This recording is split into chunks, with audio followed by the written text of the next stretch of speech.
A little more light on my face there. Are we, it's telling me I'm live.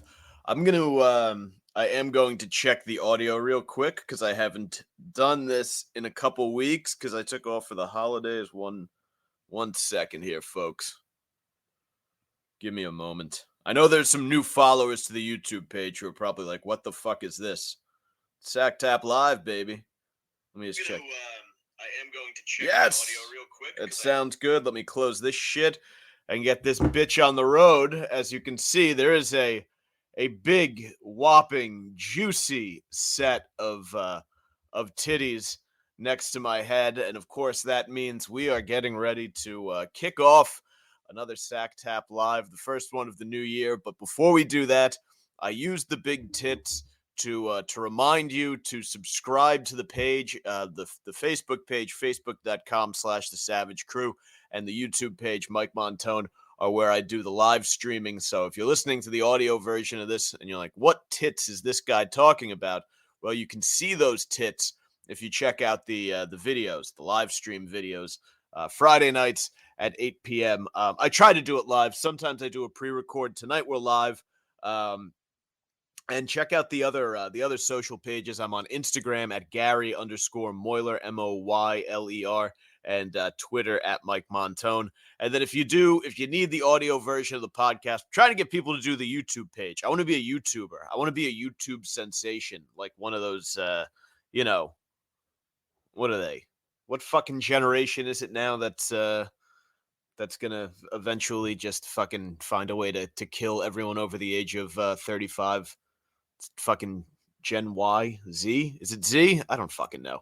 But yeah, I want to be a YouTube sensation. So fucking subscribe to the YouTube channel and check it out there. You can still download the audio. It's at let's see, we got Spotify, the Savage Sacktap, and Spotify, iTunes, Libsyn, all over the goddamn place. Any podcatcher you can imagine, the show should be in. And if it's not, let me know. I'll submit the RSS feed. We're in, I believe we're in iHeart. We are with the Savage Sacktap is with iHeartRadio. That's a very, very inside joke. Roland Perez checking in the comments section, saying welcome back. Happy New Year to you, Roland, one of our regulars here.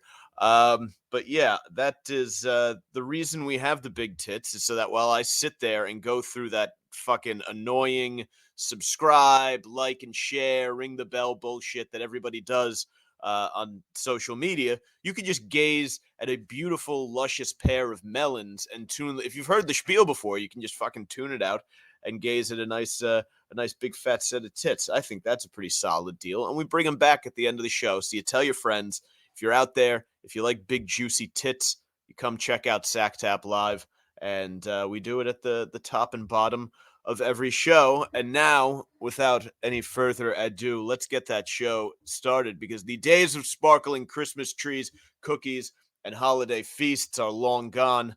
But if one beer company has its way, you'll be feasting on ass all winter long. Whet your appetite for backdoor butterscotch with a podcast. A fresh episode of the Savage Sacktap starts right now. You're listening to the Savage Sacktap. It's not a podcast, it's not a half-cast, it's just a quick shot to the balls to help you finish off the week. We're cutting through the bullshit, filling your Friday with rage-fueled logic, and cracking a few jokes along the way. So grab a bag of frozen peas. There's a Savage Sacktap coming your way. Smooth, lascivious, salacious, outrageous. And unfortunately, when the show starts, the big tits do go away. So they will be back end of the show. Don't you folks worry. But for now, we do have to remove them because I need that space.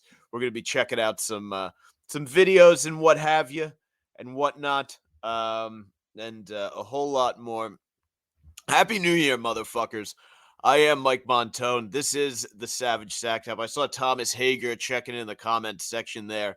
I hope everyone is as glad as Thomas to see the show return. I had to take a little break. It was the holidays.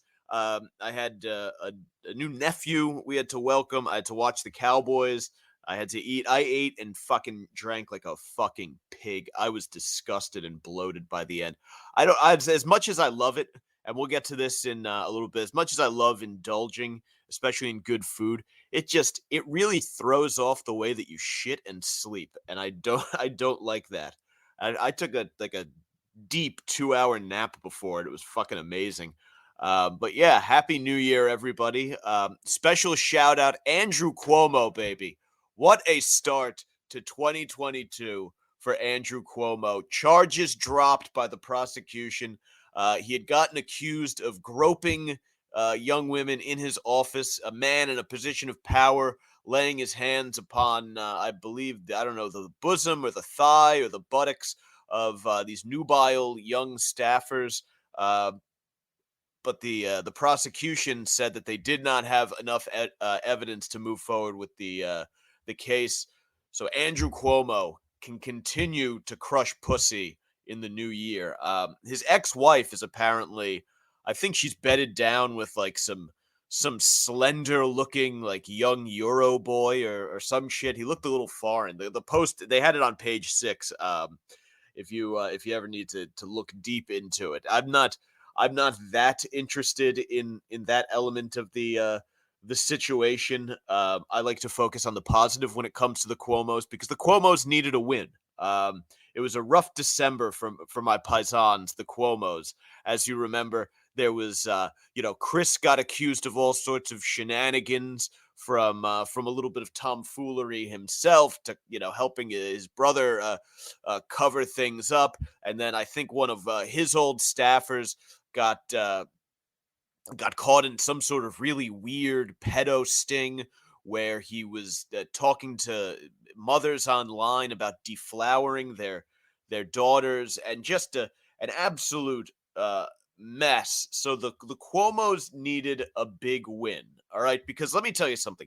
If Chris and Andrew Cuomo are guilty of anything, it's that they love to lift weights and crush pussy. And in my book, those are not crimes. Lifting weights and crushing pussy are two things that I can totally relate to. So Chris and Andy, happy New Year. I'm glad things are kind of looking up, and we'll forget about the senior citizens that that died during COVID after people were sent back into the nursing homes. That's like 2 years ago now. That's over. Omicron is the problem. We're not worried about a bunch of dead old people. Now we're worried about a bunch of teachers who refuse to go back to work. Those old people are going to die soon anyway. All right, these teachers they need their out of classroom time. They only get 3 months out of the classroom in the summer.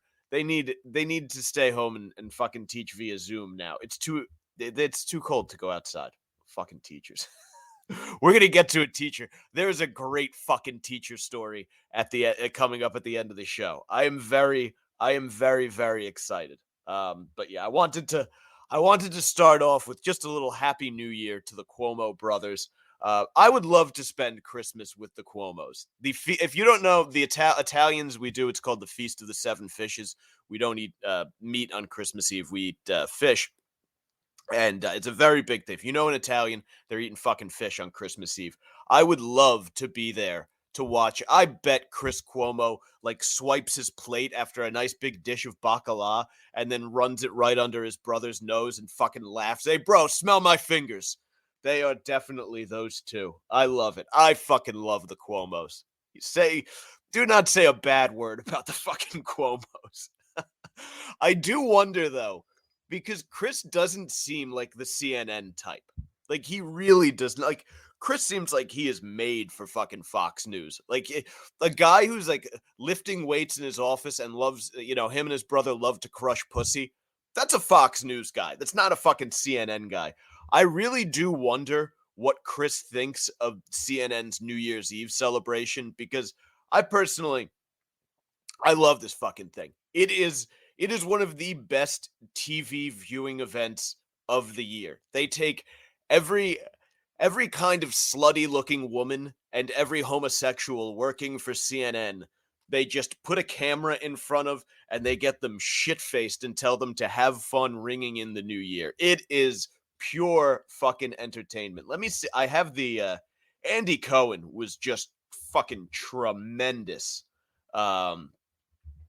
Shitting on Bill de Blasio. As you know, I fucking despise Bill de Blasio. Let me see if I can get this video queued up. It's amazing. Where are we?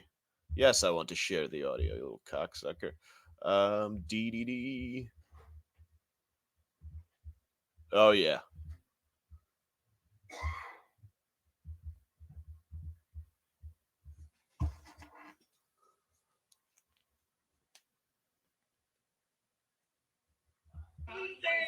The Democrats and Republicans Start from the beginning. do his victory lap dance after 4 years of the crappiest term as the mayor of New York. The only thing that Democrats and Republicans can agree on. He doesn't even. Okay, this is what I love about this. He doesn't even. It doesn't sound like he's talking about politics right now. The impression that Andy Cohen is giving me is that he's like a gay man who has been being held as a side piece by a married father of 3 who's doing fucking sneaky boy stuff on the side, and he's just had enough of it, and he's had a few drinks one night, and he decides to show up at the family's house and blow up the guy's spot. Like, that's the energy that Andy Cohen is putting forth right now, and I can tell you that because that actually happened with my father. Joking. there goes the legacy. It's a joke. Never really happened. They don't. They're 50-50 on whether they're watching right now anyway, so hopefully they missed that one. Anyway, let's more Andy. Is what a horrible mayor has been. So, sayonara, sucker. That sayonara sucker was just amazing. I haven't heard anyone say that. That's like a 1990s term. Like, that's something you would say to someone on like the schoolyard if you were fucking with somebody and they got caught trying to fuck back with you and they got dragged to the principal's office. You'd give them a sayonara sucker. Wow. 2022. It's a new year. Because guess what? I have a feeling I'm going to be standing right here next year. And you know what I'm not going to be looking at? Dancing as the city comes apart. I mean, look, he's right. The city's a fucking shithole. De Blasio, Bloomberg, whatever you have to say about fucking Bloomberg, at least the city was not a shithole under Bloomberg. All right? I never, during the Bloomberg years, I can tell you this, I never walked down the street and came upon a naked man lying in the middle of the sidewalk with his dick and balls tucked behind his asshole. And then, like, a few blocks later, ran into another homeless guy with shit dripping down his legs and a ripped piece of carpet wrapped around his waist. That was not going on I mean, I'm sure it was, but in much smaller doses under the Bloomberg administration. What a complete fucking shitheel Bill de Blasio is. And what a perfect way, by the way, for the de Blasio administration to come to an end with a drunken scolding by a wasted Andy Cohen on New Year's Eve. Like, that is really going to be one of the lasting impressions of Bill de Blasio are fucking atrocious. There's part of me that hopes he runs for governor because the guy is just a gold mine of entertainment. Like, he's just going to keep doing stupid cheese dick fucking smug self-assured shit like that Burger Element thing when he was trying to tempt people into getting vaccinated with free cheeseburgers. He's just the he's the ultimate shithead. Like, just what a fucking, I don't know who I could not imagine voting for this asshole. I don't know what deal with the devil this fucking guy made, but you want more of that. Like, your initial inclination is to say, I want so much of that. I just want de Blasio in the news every day, because I can't see him winning a gubernatorial election. I mean, I guess, yeah, if you get the Democratic nomination in New York, you got a pretty good fucking chance. But I don't think he would win the primary. I think he's too detested around the rest of the state, and there are enough Democrats out there that could just outspend him and out-campaign him. But he's also such a douche that it would be such sweet justice if the lasting news clip about Bill de Blasio was New Year's Eve, a wasted Andy Cohen trying to be restrained by Anderson Cooper, as he shouts "Sayonara, sucker," and rambles about how much of an asshole de Blasio is, while de Blasio dances in Times Square. Like, there would be something so perfect and artistic about that you're almost like, okay, never, like Seinfeld, when he's explaining to George that you got to leave him wanting more, you got to know your time to step off the stage. Like, that would be the perfect time for us to never hear from Bill de Blasio again. Like, just if he just went out on that, I think there would be something very poetic about it. But then there's that other, much more selfish part of me that's like, no, please put as much of this dumbass on TV as possible, because every time I see his face, I kind of want to punch it, but I know I'm going to laugh about whatever stupid thing comes out of his mouth. So that was awesome. And by the way, Andy Cohen was furious that the de Blasios were dancing in Times Square. He was calling it a victory dance. The de Blasio dancing has been a thing for quite some time. I have fucking hated de Blasio's dancing since before it was cool. I had to, when I was working for CBS New York back in my news industry days, when I wanted to fucking kill myself, I used to have to edit like video like that ran during the 5 o'clock news or whatever, and they were covering the mayoral race in New York City. And one of the big things that was going on during the mayoral race was the de Blasio family doing this dance they called the Smackdown. It was the de Blasio Smackdown. And I hate it. And that was when I really started to despise Bill de Blasio. Like, it was in that moment. Prior to that, I had just known him as public advocate Bill de Blasio, some fucking guy who's running for mayor. But when I saw him and his stupid family do the Smackdown, my contempt for him was sealed. So I do want to show you. I found I was on YouTube before, and I found a little clip of the de Blasio Smackdown. Just a sec. Holy shit, my tummies are rumbling. Here we go. I don't know. Can you see that there? That it just says "I am a lesbian." That's right. His for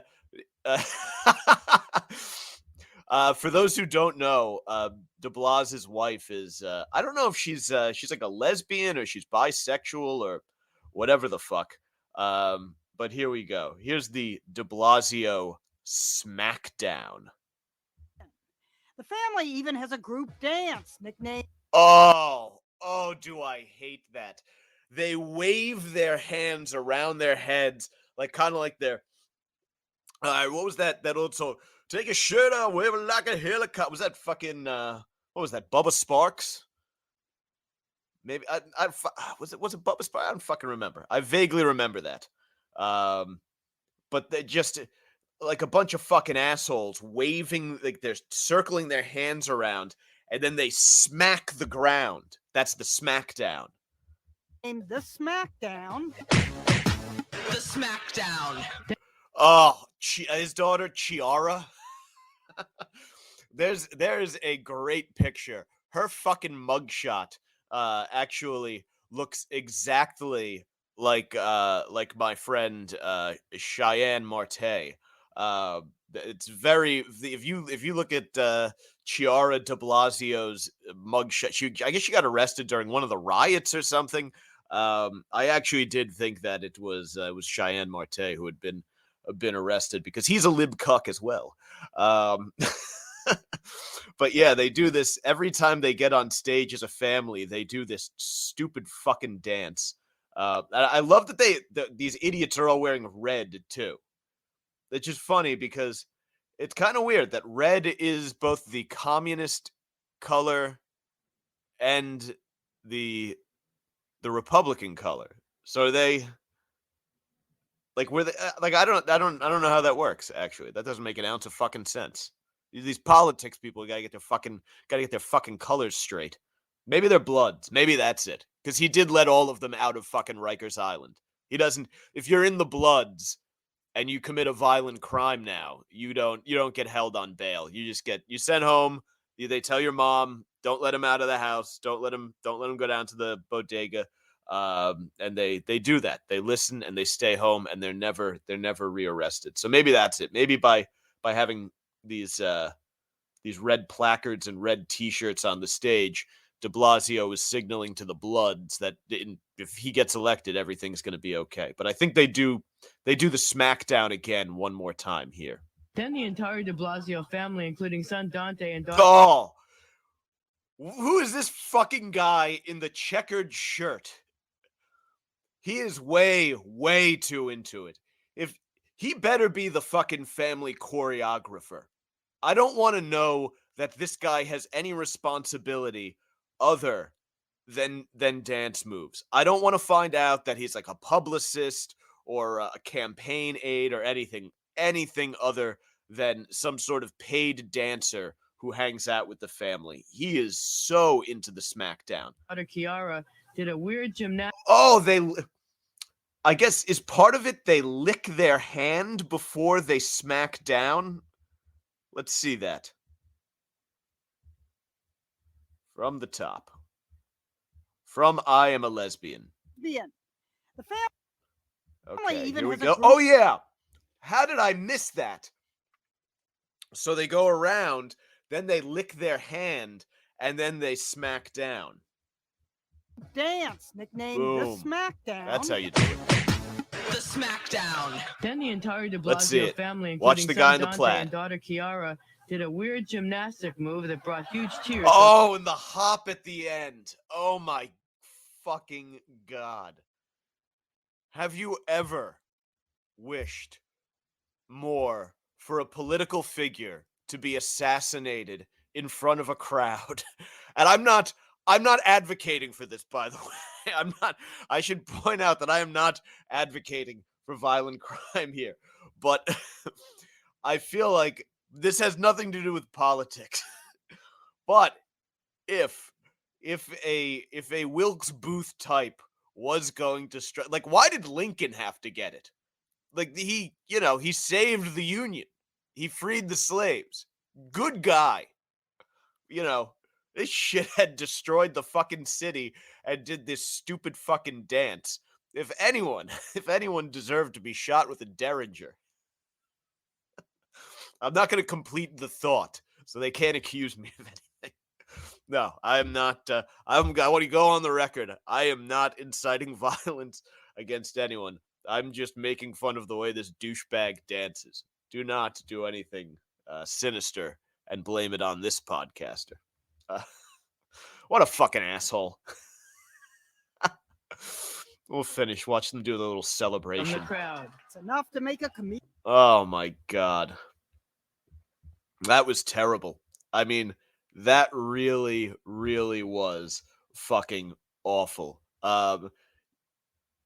Yes, Garrett Guthridge, that it was brutally, brutally painful.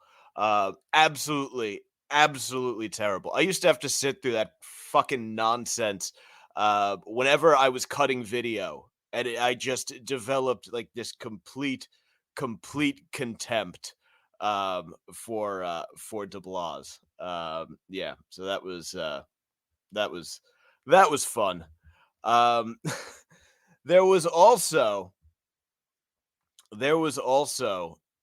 Don Lemon clapping back at the haters, and apparently Don Lemon, I guess, does have a lot of haters. For good reason. But I did want to take a peek. Yeah, here it is. This just the entire CNN production was a delight. If you don't watch it, you have to check it out. Here we are. Don Lemon. I share everything. I don't give a. What do you think about that? What do you think about? I don't care. I'm a grown-ass man. I don't care what you think about me. I'm alive. I am who I am. I'm a grown, successful black man who a lot of people hate because they're not used to people seeing me and people like me in a position that I am to be able to share my point of view on television. It freaks people out. And you know what? You can kiss my behind. I do not care. I don't care. I really don't care. I have one life, and this is who I am. And I feel very blessed and honored to be in this position. Yeah. To be able to do this. So all the hate I get, it's motivation to me. Bring it. I don't care. That is just... There are few things that I fucking hate more than when people speak like they're in an episode of The Real Housewives. Like, if you have ever gone on a drunken rant about how you feed off of the haters, then you need to seek help. Like, that's just... I don't feel like a grown-ass man would not use the phrase grown-ass man. Grown-ass man is how 20-year-old women speak in audition tapes for The Bachelor. No one in the real world uses grown-ass man, especially not someone who is up there drunkenly ranting about how they need to be taken seriously as a journalist. And honestly, there's not even a lot to dissect here. Like, I would go back and replay the video like we did with de Blasio and all that. There's nothing to dissect. It's just that Don Lemon is an unlikable tool. There's really not much to elaborate on. Here's what you need to know about Don Lemon. He's friends with Jussie Smollett. Juicy Smollett, whatever his fucking name is. All right? That's what you need to know. He, a douchebag, is friends with another douchebag. But if you think about it, if we can put a positive spin on this, as the Stoics would say, you need to grab things by the positive handle. You can grab situations in life can be grabbed by one of two handles, the positive one and the negative one. If we are to grab this moment by the positive handle, it is a great moment for equality, because here in the year 2022, two gay black men can be just universally despised for reasons that have nothing to do with their race or sexual orientation and have everything to do with their personalities and sort of public behavior. And that, I think, is a sign that we, despite some of the division that we see in this country, is a sign that we have made great strides towards equality. So I think that's a fantastic note to start the new year off on. I think that's perfect. And another perfect way to start the new year, I think, if I can get Don Lemon off of the screen here. Enough of Don Lemon. I love when fucking Tucker Carlson refers to him as Don Lemon. I see Thomas Hager there. Yes, complimenting the CNN titties. I will say they do have there is some fire on that channel. Cable news is fucking poison, but they do put some primo ass on the screen. So good in that regard. Good. But from titties to buttholes, dry January is now upon us, and that is, of course, when people give up booze for the month of January, right after the holiday binge. Like, I was drinking a lot of like really heavy dark beers, Christmas ales and stouts and what have you, and eating a lot of shit. So you want to clear your system out. Like, I'm not drinking for at least a month, and I might go even longer than that, because I sleep so much better, and it's just everything is better when you're not fucking pouring poison into your body. Well, I'll have some stuff on that in a moment, but the Pabst Blue Ribbon Company is none too pleased. The New York Post writes, they took a bizarre stance Monday against those abstaining from drinking this month, tweeting and then deleting, "Not drinking this January? Try eating ass." When someone on Twitter asked the company what the tweet against Dry January was about, it said, "It's about ass and eating it." The tweet went viral as users expressed their shock the official brand would use such crass language to discuss those trying to cut back their alcohol intake in the new year. I don't know what the shock is. Especially when it comes to like alcohol companies, what are we shocked by? I mean, this is, after all, a product that people consume sort of en masse before beating the shit out of their wives or hopping behind the wheel of a car and killing people in a fiery wreck, or taking that firearm and really doing something they've always wanted to do. Like, it's not like, I don't know, what kind of benevolent product we could think of here that if you were like, oh yeah, it is weird that they're talking about eating ass. Like, if this was the St. Jude's Children Hospital account and they were telling people to eat ass for Dry January, I think I would understand a little bit of confusion. Pabst Blue Ribbon tweets out something weird. It should be like when Roseanne tweets something weird in the midst of a fucking Ambien haze. Nobody should be. The fact that people were acting all fucking aghast at that shit, it's the same thing. Take a deep breath, consider the source, and then move on with your day. I mean, it's a fucking beer company. We used to get pictures of this shit for like $2 when I was in college. And I'm not even sure what PBR was trying to imply. Like, I've eaten plenty of ass while drunk. I've eaten it while sober. I get the implication to me seems like they were trying to tell people to fuck off. They were trying to say, if you're doing Dry January, well, fuck off and go eat some ass, I guess was the point they were trying to make. But that then brings up the question, PBR is supposed to be this cool hipster beer. Why would they have a problem with eating ass? Like, to me, an entire month dedicated to giving women rim jobs sounds like a good time. Like, not only is it fun to just go face first into some chick's fucking puckering dirt star, I think we could all admit that that's a fucking treat. The events that surround eating a chick's ass are pretty fun too. Probably gonna lick her pussy at some point, suck on some titties, put your pee in her V, maybe blow a load in her mouth. Eating ass tends to lead to a lot of other really fun. It's part of a fun activity, like a real carnival of delights that goes on around the act of eating ass. So I don't know why PBR, it's supposed to be this cool hipster beer, is poo-pooing rim jobs. No pun intended. I've given many, never received one. I worry, and I've mentioned this before. I know guys who have gotten rimmed before, and they say it's like the best.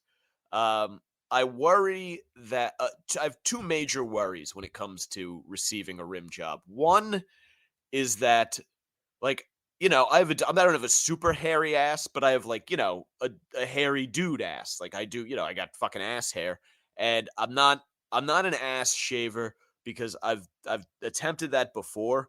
I've tried like full fucking body shaves when I was younger, and like in like the height of my Jersey Shore days, and it comes back in so painfully fucking itchy that it's not, in no way is it worth it. It's really, really fucking uncomfortable. So with that in mind, I'm like, 'cause chicks clear it all out. It's great. I mean, the lot is paved. It's fantastic. I love this. Is one of the great things about living in this modern era, is that women are pretty much completely removing the hair from their genitals, except for maybe a fun little display up above the pubic mound. So I worry that were I to receive a rim job I worry that my butthole would not present well. Like I don't want the chick I'm hooking up with getting a mouthful of male ass hair. You know what I mean? And then you're like, did I clean it? Did I clean it all well? Is that who is there a fucking like a speck of paper towel in there? Anything embarrassing? That you don't want like winding up her telling her fucking friends. And after you hook up with a chick, the first thing they do is they text their friends about how it was. Like either you pounded their fucking guts out, or if you limp dicked them, did you eat pussy or whatever. So you don't want that. And then of course, as we talked about, there is a lot of stuff that goes on around ass eating. So then you're in a situation where you're like, well, like, if this chick's licking my asshole and then she's back on top of me and we're having sex, is she going to go down and try to like kiss me or something like that? Is she going to be kissing my neck with my butthole on her mouth? So it's, for me, I like the idea. I think the idea of being the recipient of a good rim job is probably pretty nice. I guess you get jerked off. Well, that seems delightful. But the practicality of it is trouble. So I guess if I was out in like Vegas or something like that, and I went to that bunny ranch and they were offering a special on rim jobs, I guess that would be the situation, right? Because I think they give you the room. It's got a little place you can shower up in. So you go in there, you get nice and clean. You make sure everything's good. Maybe you have the chick help you, cleans out your asshole for you, gets everything scrubbed down to her liking, and then you do a bunch of other fun stuff, and she ends it with a rimmer and a BJ, and you shoot a big fucking load up in the air. I could see how that would be a lot of fun. But in any case, PBR they deleted the tweet, which I don't agree with. Again, I'm an advocate of eating ass. So I think they should have left the tweet up as sort of a call to people who are, if you're not going to be drinking this month, well, what a perfect time to catch up on your ass eating. It would be nice if there was a company out there who was advocating for analingus. I mean, we think about all the other months of the Pride Month and Black History Month, Breast Cancer Awareness, Women's History Month, the holidays, everyone puts their little stuff out. Halloween, everyone puts a little, pumpkin fucking spice twist on things. Where is the mainstream company that's going to kind of carry the flag for people who like to give and receive rim jobs? I feel like this is a big miss. Pabst Blue Ribbon could have been the beer of choice for ass eaters. But you need them in every industry. Shoes, fast food, maybe not so much. Like a hotel chain. How great would it be if there was Marriott Marquis? Come get your asshole licked at Marriott Marquis. And when you're there, you're chatting up a gal down at the lobby bar. You know what she's into. She knows what you're into. It makes things just a little bit easier. Build that connection between travelers crossing paths in the night. I would love to see ass eaters getting more representation in corporate America. Stepping off my soapbox, okay? I had to represent. I had to represent for the butthole lickers. By the way, I mentioned this before. Dry January is a great idea. I did a sober October a few years ago, and I was like, holy shit, you really do sleep well. Like, this is amazing. So I'm doing Dry January now, and I've cut back my drinking massively in the past few years. And I would encourage all of you to do that. You'll feel a lot better if you put the bottle down. Trust me. Whatever fucking mental issues you're going through, in the short term, you're gonna be like, oh fuck, this sucks. Your brain's got to rewire the way it deals with like anxiety and shit like that because it won't have booze to numb it anymore. But once it like figures itself out, you'll think much more clearly. You'll sleep better. Gym performance will improve. Your erections will be hard as a fucking rock.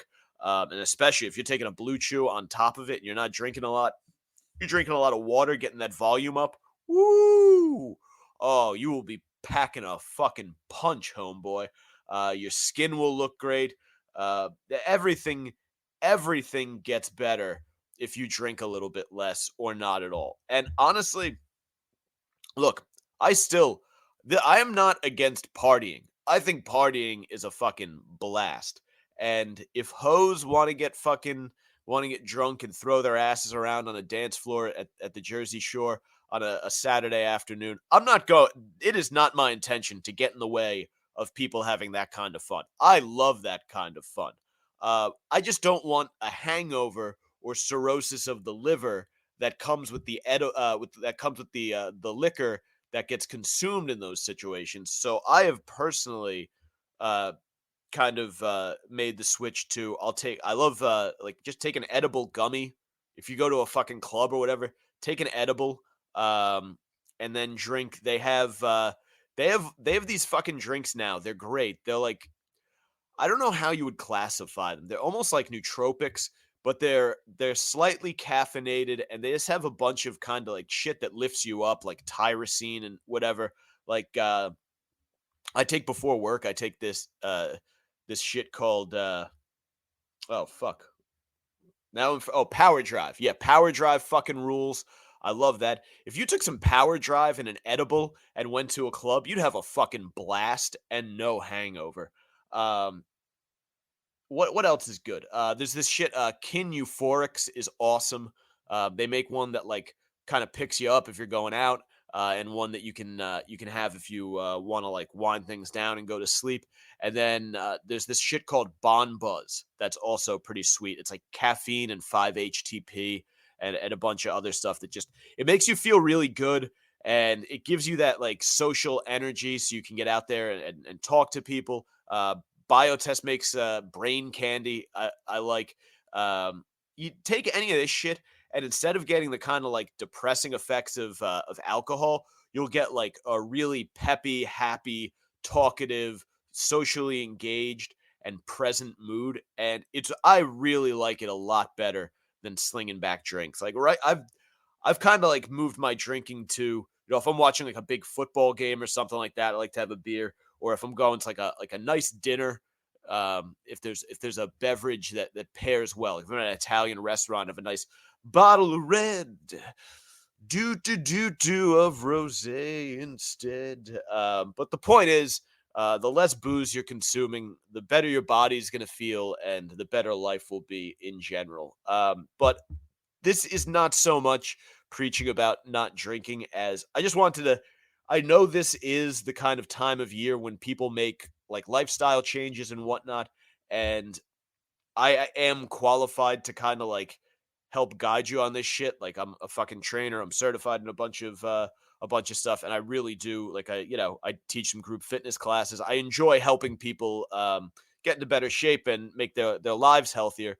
So if you are trying to make some kind of transformation in 2022, which if you are, I'm not gonna take my hat off to you because my shit is getting incredibly, incredibly embarrassingly thin. So I have to like cut it really, really short, and it's starting to grow out to the point where you can see it. It's pretty fucking bad.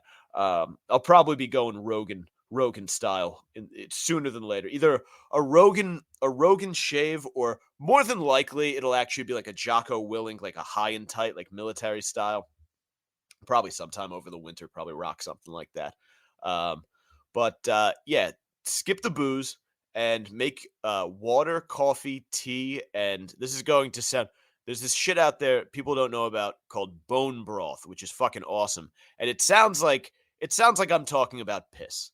Bone broth would be a great way to describe piss, because it sounds like broth that comes out of your dick, but it's not. It's a collagen and protein filled broth that comes from you can get beef, you can get pork, you can get chicken. They sell in the fucking grocery store next to the soup. You can get it on supplement sites, Amazon, whatever. You mix it with some hot water. It's fucking delicious. Put like some salt and pepper in there, and it makes an awesome drink, especially for the winter. If you're hungry, but you don't want to like, you're trying to like diet or whatever, you don't want to like reach for like fucking chips or some shit. Wait, what? What's that? Fucking try some bone broth. Bone broth fucking rules. Take a pat of Kerrygold, like straight up like real butter, not fucking margarine or any of that bullshit. Use real butter. Take a fucking pat of that and like a little scoop of fucking coconut oil. put it in some bone broth with some pink Himalayan sea salt and some black pepper, and mix it until everything dissolves, and you'll have yourself a nice, filling, fucking healthy snack. And it'll be great for your skin, your hair, your nails. It's awesome shit. Bone broth fucking rules. Lift weights 3 times a week, full body workouts 3 times a week, and go for like 3 long walks a week. And then take a day, Sunday, whatever, to just chill the fuck out if you want to. I would recommend using that day to like do some yoga, go, sit on a bench in the park, get some extra vitamin D. And then when it comes to food, you don't have to go on some sort of insane diet. Everyone always wants the diet secret. They're eating fucking, boiled vegetables and fucking shitty unseasoned chicken breast. Honestly, you can eat a lot of delicious shit. Just make sure it's something that comes from the earth. So like plants, animals, nuts, mushrooms, fucking potatoes, rice, big juicy fucking steaks used to be cows. And sweet potatoes are amazing. If you mash some sweet potatoes up with some butter and eat a steak with a little broccoli on the side, sauteed in garlic, that's a much healthier meal than most people consume. And if you're living a physically active lifestyle, that's a pretty good fucking combination. Like, that's much better than, getting a fucking turkey sandwich, like wherever, like whatever fucking stupid fucking fast food place people pop into.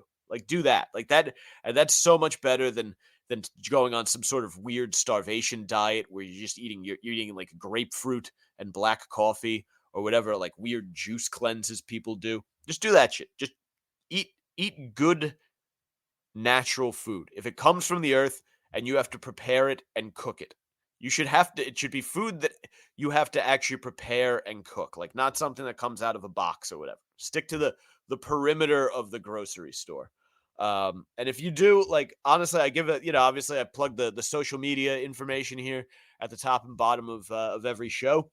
If you need a little help, you need a little guidance on that shit, feel free to hit me up in the DMs. I love talking about this stuff. You got a question, you need a recommendation, you're looking for like a cookbook, whatever, because you don't know your way around the kitchen. Like, I'm happy to help people out with that shit, because it is something that is near and dear to my heart, and I like to help people make healthier choices and improve their lives. Because honestly, I've done the fucking, I used to rage my fucking balls off and be hungover all the time, and my eating and shit's always been pretty good, but like the more I flush the booze and shit out, like, just the better you feel. Like, it really is, like, it's as much fun as partying is. Fucking waking up without a stupid fucking hangover and feeling like shit and dehydrated for 3 days after that, in my opinion, is actually considerably better. And there are ways, like I said, like edibles and shit like that you can still enjoy a very active, fun social life and not turn into a complete fucking square. Because I know it's like intimidating, like the idea that you're gonna back off on booze. It's kind of like the most socially acceptable drug ever. You want to look, everyone. I went on spring break in college. I love fucking chugging beers and watching big titties get soaked at a wet t-shirt contest. Who fucking doesn't? But if there's a way to do it that doesn't leave you feeling like shit, I advocate for doing things that way. It's all about making good choices. And now we're going to move on to a story about a woman who made a very bad choice. And this story, by the way, is a microcosm of why public educators are just looked at as such fucking assholes. And it's also an example of a woman who has absolutely spent too much time on Facebook. Let me get the video. Pull up the old. This is fun. This might be one of the dumbest things that I've ever seen anyone record.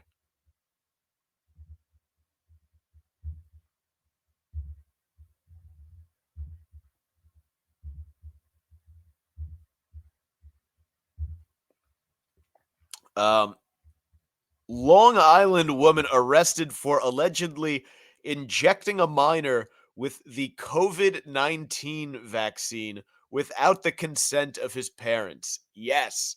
and she is a teacher from Nassau County who has been reassigned from the classroom pending the outcome of the investigation. Laura Russo, 54, was arrested on New Year's Eve in Seacliff after police were informed about the allegedly illegal injection to the 17-year-old.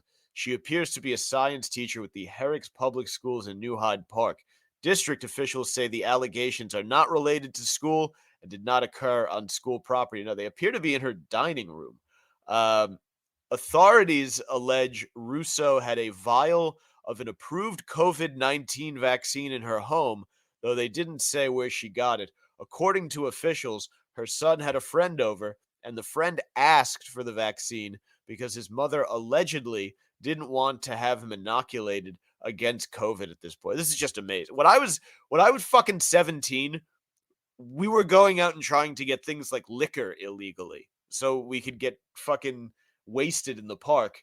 This fucking tool is going out and getting the COVID vaccine. Like I remember my parents they smell your breath when you come in, or if you're a pothead, your parents might they smell your clothes to see if you were getting high. Like, what do these people do? They check his shoulder to see if there's a Band-Aid and if he's sore. Like, they give him a little fucking flick. How's that feel? You were out out getting vaccinated? What'd you get, the booster? I know you were over there at the Russos. Did you get the booster? I know they keep COVID. They told me they keep COVID vaccine in the medicine cabinet. The teenager told his mother, and she notified the police. I love this. They consulted a doctor, of course. Besides being illegal, it's just not a smart thing to do. An authorized, licensed professional should be providing vaccines to know how to give them properly, to make sure if there's a complication that can be dealt with immediately and very efficient. This is going to blow your mind, but Russo is not a medical professional, nor is her husband, according to officials. She was issued a desk appearance ticket and is due back in court later this month. Yeah, I mean, it's abundantly clear, and we're going to watch the video here. Yeah, there you go. At-home vaccine. Get vaccinated. I love that they're announcing the crime that they're committing in the video, which they fucking videoed it. Like, this is evidence, I think, that this woman, and probably a lot of people out there, have crossed this uncanny valley where Facebook is now real life. And they probably did this because they thought people on social media are going to call them heroes. And they didn't even think that it might be illegal for a completely unqualified person to stick a drug, a pharmaceutical, into the veins of someone else's child. Like, that's fucking amazing. The cognitive dissonance that has to be going on there for you to reach this fucking point is impressive. Like, whatever your position on vaccines and COVID and all this shit is, I would think a reasonable person would at least understand that a science teacher, which, if you went to public school, you know what public educators are like. By and large, a lot of them, again, I really think that other than the football and wrestling coaches and a couple other, whatever sport the school is good at, everyone else is just a fucking idiot. Like, really, a lot of morons walking around public schools. Like, they're probably, I would say, a good chunk of the student body is sharper than the people who are educating them. They're just, Tim Dillon calls them, I think he calls them vacation enthusiasts. That is the best description I have ever heard for public educators. My mother was a teacher. She's a retired teacher. My cousins, I have so many fucking chicks in my family who were involved in public education to some degree. But a lot of the criticism, very valid. But let's continue watching this idiocy. But by the way, a woman tasked with educating children, preparing them for the real world, preparing them to face life, to take on the challenges that their time on this earth will present, thought that it was totally kosher to post this video of her vaccinating somebody else's kid against their wishes, illegally. Let's go, Nick. Doing the tiny needle. Just announcing every step of the fucking way. Absolutely, absolutely tremendous. And this is not, again, this is not an all-out attack on the libs. Obviously, this lady's a fucking lib.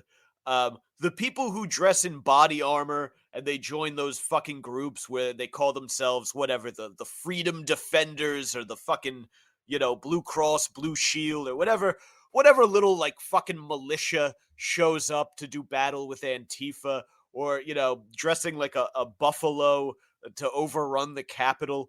Those people are out of their fucking minds too. It's just two opposite sides of the lunatic coin. But I love the blending of reality and a Facebook comment section because I love a Facebook comment section. They are the best places in the world. If you have nothing better, if you have time to kill, there is nothing better than a Facebook comment section. Fuck watching Instagram reels or fucking stories. Or Twitter's pretty good. YouTube, I mean, we're here. You should watch this on YouTube, but YouTube can suck a dick. Fuck all that shit. Hop into a good old-fashioned Facebook comment section fight and just watch people lob multi-paragraph, self-righteous rants at each other. Like they're on a huge, like they are going to make the point that changes it all. Like they're not just regurgitating whatever they heard Tucker or Don Lemon say the night before on cable news. Like they've got some sort of insight that no one else had fucking realized. None of the other billions of fucking Facebook users on the planet had figured it out. But the guy from your fucking 10th grade physics class, he's got it, and now he's going to explain it to his neighbor's uncle who used to be his little league coach, and he's going to tell him why he doesn't know the truth about global warming. It's absolutely amazing. So you understand how this kind of thing can happen. These people are just so engrossed, and Facebook has become their lives. Like this woman, I guarantee you, at social gatherings, if she attends them, first of all, this woman only attends social gatherings if everyone is masked and vaxxed, preferably outside and maintaining social distance. And everyone should take a rapid test within 24 hours, preferably within 8 hours of coming. Then she'll go. This woman only talks about fucking COVID at social gatherings if she attends. She's probably still doing Zoom happy hours. But she thinks she's a hero. They recorded this because they felt that this was a heroic thing to do. These people who get wrapped up in this do not realize that the rest of us are not living in psycho world, and that if you stick a needle in someone else's kid's arm and you videotape it, they're going to press charges. And that's in 2022, they're going to press charges, by the way. If this had happened in the 90s or the 80s, this would have resulted in a father coming over to kick someone's ass. That ended, I feel like, the early 2000s were the end of people's dads showing up places to kick people's asses. You will never hear again a kid use the phrase, "My dad can beat up your dad" on the schoolyard. And with good reason, kind of, too, because if I'm down in Hoboken all the time and around Jersey City, fucking, at least in Caucasian neighborhoods, nobody's dad is kicking anyone's ass. Like, in most cases, I don't even think people's dads can kick anyone's mom's ass. It's pretty fucking bad. A lot of those fucking, what are they called? Ear gouges, those stupid fucking things. A lot of that on guys with like these slender, twinkish bodies with kind of Euro facial hair. It's fucking embarrassing. It's really, really embarrassing what the male species has come to. But absolutely hilarious that these people did. I feel bad for the kid. I mean, I guess he wanted the shot because he's been brainwashed into thinking that he needs to go out and get black market COVID shots, that's a little much. And they had the audacity to film it. But Anyway, we're about at the end of our hour. I was going to end tonight in grand fashion with another video, which I absolutely I'll probably I'll show it to you. Let me pull this up. I was hoping for more out of this video, I'm going to be honest. It is kind of entertaining, but it's not everything I wanted it to be. The story was a bit misleading.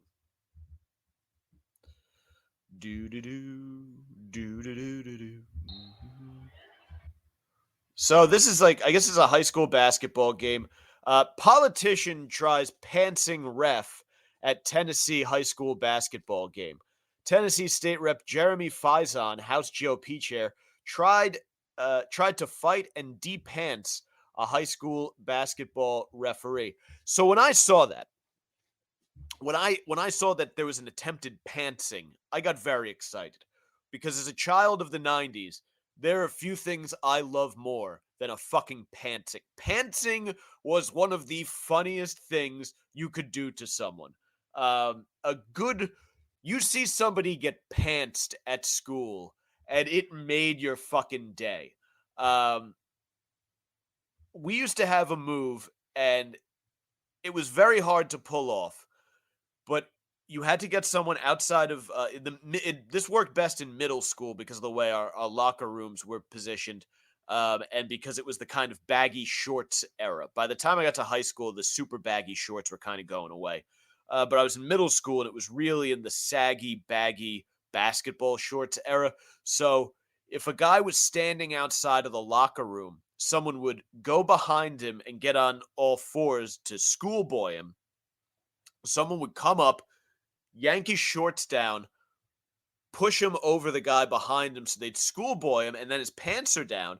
And since shorts were so baggy at that time, you could just pull the shorts over the guy's shoes, and the girls' locker room door was right next to the guy's locker room door, so you could just open the door and throw it in. Now, obviously, if you did this in this day and age, you would be charged with all sorts of shit. You're fucking kicked out of school, go to jail, never getting into college, social pariah. They'd be having protests about you. It would be a whole fucking thing. The family would be on the news talking to fucking Anderson Cooper about bullying. It would be a whole load of bullshit. But back then, that was like the height of comedy. I absolutely loved it. Loved a good pantsing. Of course, the name of this show, the Savage Sacktap Live, is dedicated to the fine art of whacking your buddy in the nuts with the tip of your finger. Those schoolyard shenanigans really are a lost part of the maturation process. But apparently this guy, he did make a statement. He says, unfortunately, I acted the fool tonight. I love when people say that they acted the fool. Not like I acted foolishly. That was an idiotic thing. I was the fool. I played the fool. I thought I was the jester, but really I played the fool. I acted the fool tonight and lost my temper on a ref. I was wanting him to fight me. Totally, this line's amazing. Totally lost my junk and got booted. I was bad wrong. I don't know what the fuck any of that means. I guess that means he screwed up. But what a great way to say it. I want to use that from now on when I fuck something up. I'm going to say, totally lost my junk and got booted. I was bad wrong. And then I watched the video, and I was kind of disappointed. So here we go. Things are getting heated. Basketball. I guess this is him right here in the checkered shirt, giving the ref the business, and there are two refs pointing at him, gonna kick him out of the game. Yep. Oh yeah, there he goes. He's putting his finger in the ref's face, getting into it, and I guess here it comes. So that, in my opinion, and let me scroll that back so we can watch it again.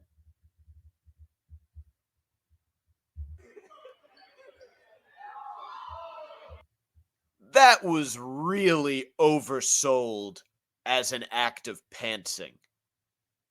You know, that's like when, what was it, Randy Moss? They said he mooned the crowd in the end zone. but not really. He just mimicked it. Was it Joe Buck was like disgusted by it? Fucking Joe Buck. Yeah, his fucking face out of Aikman's crotch. Ugh, I've really stumbled over that one. Fuck me.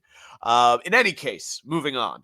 That was not a pantsing. There was no, as someone who has both pantsed and been pantsed, that was not a pants. I'm gonna bring that might be one of my goals for 2022. I hadn't really made any New Year's resolutions. Maybe my New Year's resolution is gonna be to bring pantsing back. Like that would be fucking hilarious if you were out hanging out with your buddies and you just fucking pantsed somebody in front of an entire like at like a 1-year-old's birthday party and fucking there's like just a bunch of assholes around in like pastel fucking polo shirts. They're eating cake, fucking talking about Bitcoin or whatever in front of their fucking wives who are all freaked out about the vaccine, and you just go and you fucking yank someone's drawers down in front of the girls.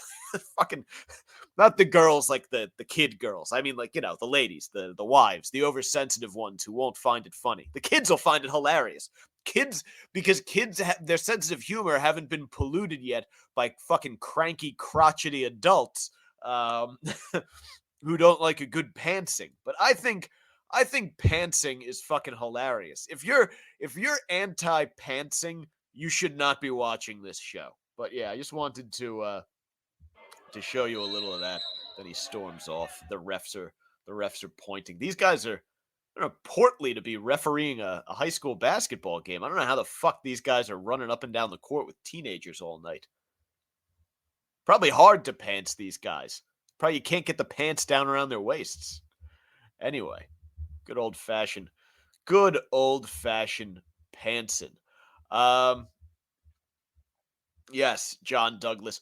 Pantsing is a fucking sex crime now. You're right. You would get in trouble for that. It would get charged as some sort of weird sex crime. They would use the word harassment or some shit. A completely overblown thing would come from a fun, hilarious prank. But let me go ahead here and throw those big ass titties back up on screen, because as I said, the big tits do come back at the end of the show. Where are those yabos? I went with a bikini in sort of a I don't know, would you call it a is that a tropical background? They appear to be some palm fronds back there, because my feeling was it's winter time.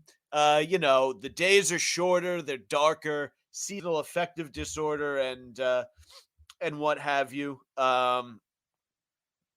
We want some nice big fat tropical tits. So that's what I wanted to give those to you for. And you can look at them while I go through the social media spiel and check on the comments real quick. I'm glad to see you guys having a good time in the comments section. Early on there were like people sniping at each other and like calling each other douchebags in the comments. You appear to be getting along, which is nice. I do enjoy a bit of harmony back there.